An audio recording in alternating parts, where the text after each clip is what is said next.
Kaya, sabi ng nanay sa kanyang anak, napakahina mo sa numero. Hindi ka pwedeng kumuha ng blank sa kolehiyo. Ano kayang kurso yon? Go. Accounting. Sa isang linggo, ilang beses kang kumakain ng isda? 3. Ginagamit ng babae para maging malinis ang mukha. Wet wipes. Anong oras ka natutulog kapag Sunday night? 11 p.m. Famous landmark sa Metro Manila aside from Luneta. Manila Bay.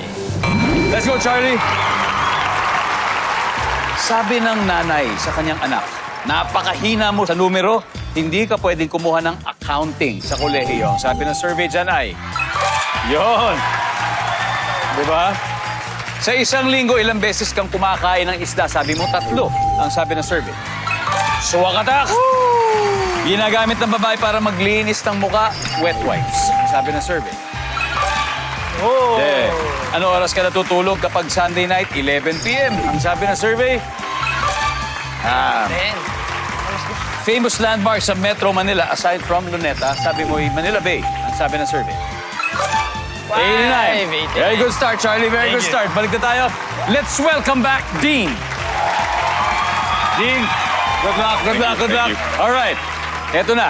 Si Charlie ay nakakuha ng 89 points. So, 111 to go. That's easy. That's easy. Kaya-kaya mo yan. So ngayon, makikita na po ng viewers ang sagot ni Charlie. Give me 25 seconds on the clock. Sabi ng nanay sa kanyang anak, naku, napakahina mo sa numero. Hindi ka pwedeng kumuha ng blank sa kolehiyo. Ano kayang kurso yon, Dean? Go. Engineering. Sa isang linggo, ilang beses kang kumakain ng isda? 2 beses. Ginagamit ng babae para maging malinis ang mukha. Acetone. Anong oras ka natutulog kapag Sunday night? 10 p.m. Famous landmark sa Metro Manila aside from Luneta. Rizal Memorial Coliseum. Alright, Dean, we need 111 points. So, sabi ng nanay, nako, napakahina mo sa numero, hindi ka pwedeng kumuha ng engineering. Ang sabi ng survey dyan ay, nice one, very good. Top answer ay accounting. Yan. So, sa isang linggo, ilang beses ka kumakain ng isda? Sabi mo 2. Ang sabi ng survey? Yan.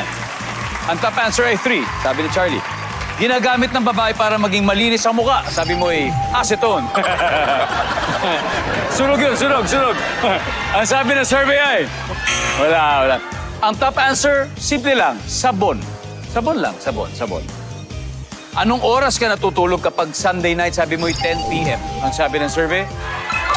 Top answer. That's the top answer. Okay.